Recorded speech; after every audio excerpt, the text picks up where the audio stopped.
the Wolves City game as well, because Wolves were so resilient. I mean, you talked about it earlier, trying to get past those banks of players for Manchester City, and they held City to that 1-1 draw right up until the final seconds of the game. And obviously, our VAR correspondent here, it's another big one for you, another big day for you, Darren, in terms of this decision. So, obviously, we all know that as the corner is taken, a player can't be offside. That's when Bernardo Silva is sort of jostling with the goalkeeper, with José Sá here. So, this is where Gary O'Neill is annoyed about why this is allowed to stand.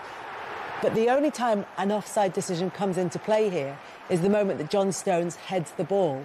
At which point, yes, Bernardo Silva is in offside position, but he's not seen to be impeding José Sá. So, has he done enough in the early stages to impede José Sá, to make it difficult for him to set himself? And if so, is that against the spirit of the law, if not the letter of the law? And I'll be honest, I think it was a goal. I had no issue with it. I thought Bernardo Silva, yes, was a slight distraction, but I think in those moments there, José Sá's got to be stronger. Get him out of there early. But also as well, when the ball comes off John Stones' head, I don't think he's got any chance of saving it anyway. And Bernardo Silva's not there anymore. So, I mean, look where he is there. He's got a clear line of sight at the ball. For me, it's a goal. See, I'm uncomfortable with it, I have to admit, and I know I'm in the minority, but as the ball's coming in, as you rightly said, you can't be offside at that point. But the fact that the goalkeeper is having to shove him out the way, and Bernardo Silva at that moment, what is he intending to do? He's intending to disrupt the goalkeeper. And so for me, I'm uncomfortable with it. I can see why it's allowed to stand. Bernardo Silva, that's not a foul. No, it's not a foul. It's not a foul. It can't be given as a foul. No. And he can't be given offside. No. He can't be impeding the goalkeeper because from an offside position because he's not offside. But the rules do talk about the attacker or the individual, if you like. If the goalkeeper is distracted, that is in the rules. If there is an attempt to distract the goalkeeper, then the goal should not be allowed to stand, and that's what Silva's trying to do. From an offside position, but by the time the ball's headed and he's officially in an offside position, he's here. He's to his right, and I completely take your point that it feels as though that's working in a grey area. Yeah, because I think the actual phrase is interfering with play. Now, if you are disrupting a goalkeeper to a point that he's having to shove you and then he's having to be mindful of the fact that you are in front of him, even though when we see it, he has a clear line of sight from Stones' header, but you are interfering with play if he's got to give you a shove. But Sá is as much interfering with... Well, Sá has a right to be there on the line. But so does Silva. Yeah, but Silva's got a right to be there, but not to be leaning on him as he is. But if you actually watch it back, Sá kind of comes into him a little bit because goalkeepers hate that. They don't want people in their area. They absolutely hate that, which is why he's there. But if you look at the set, Wolves have so many players with it. They've got at least 3.5 players inside the 6. All right, let me ask you this. Where is he going? What is Silva actually doing when he's leaning on Sá? What is he intending to do? Because he's got defenders there to head that. But Sá has every right to be at any point in that 6-yard box. He's the goalkeeper. Do we have an issue with either of those two? Really? No. Do we have an issue with either of those two jostling with each other in the build-up to the court? In the build-up to the corner. I have more of an issue with Silva. To be honest.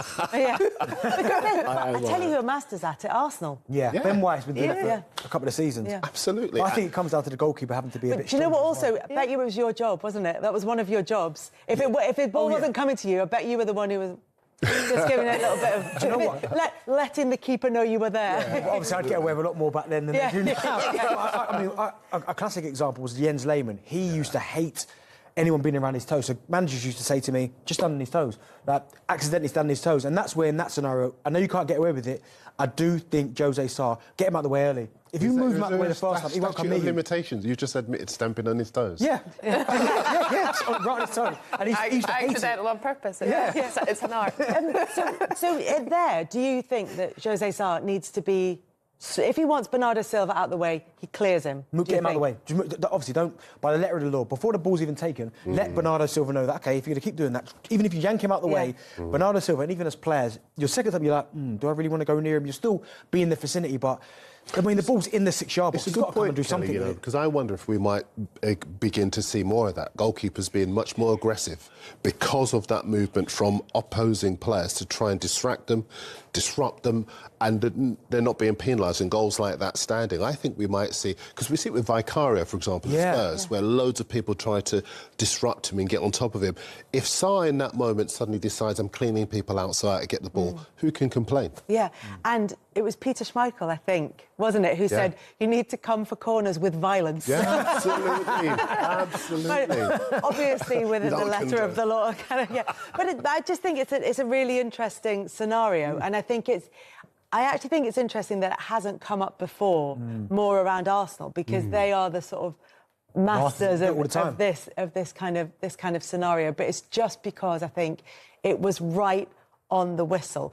But there was always a sense in that game that Manchester City were going to get that goal, wasn't there? When you've got one of those sides like Manchester City that are right at the top of the table, you know how Wolves' season has gone so far, and it just felt like that goal was coming. It's almost like we've had Fergie time. Now it's almost like Guardiola time or whatever. But I should be able to think of a headline as just somebody who works in my job. But the fact is that that they are a team that you trust. You never give up on them until the final whistle, because they always know that they want to find a way to win, which is why they've been champions on so many occasions. And they were just hammering away at the door at the end. And psychologically, Wolves, you could see them starting to wilt. I wonder if also they had that chance that Semedo had earlier in the game where it's clean through, he's got the opportunity to score, doesn't take it. I wonder if that's still in their heads as well. But at that stage, City showed why they are champions. Yeah, and maybe when things start to settle, that's the moment they'll look back on as being more important in terms of not in terms of the outcome of the game, because obviously a goal is pretty important in terms of the outcome. But what I mean is in terms of the momentum of the game, and maybe that's the one where they had control and they had the ability to make things go in a different direction for them. But Manchester City take all 3 points from that. Liverpool took all 3 points from their game. Gary O'Neill claims Premier League officials have subconscious bias to biggest clubs. The Wolves boss, who used to work in Liverpool's youth setup, spoke after his side went down to a controversial 2-1 late loss at home to Manchester City. Wolves boss Gary O'Neill has suggested Premier League match officials have a subconscious bias towards Manchester City and other big clubs. Wolves were on the end of another dramatic VAR decision after John Stones' last-gasp header was allowed to stand at Molineux, giving City a 2-1 win. The goal was originally ruled out, with Bernardo Silva in an offside position, but referee Chris Kavanagh overturned the decision after viewing the pitchside monitor and deeming the playmaker not to be interfering. It was another marginal call which went against Wolves, who led a campaign for VAR to be scrapped over the summer, leaving them with just 1 point from their opening 8 games.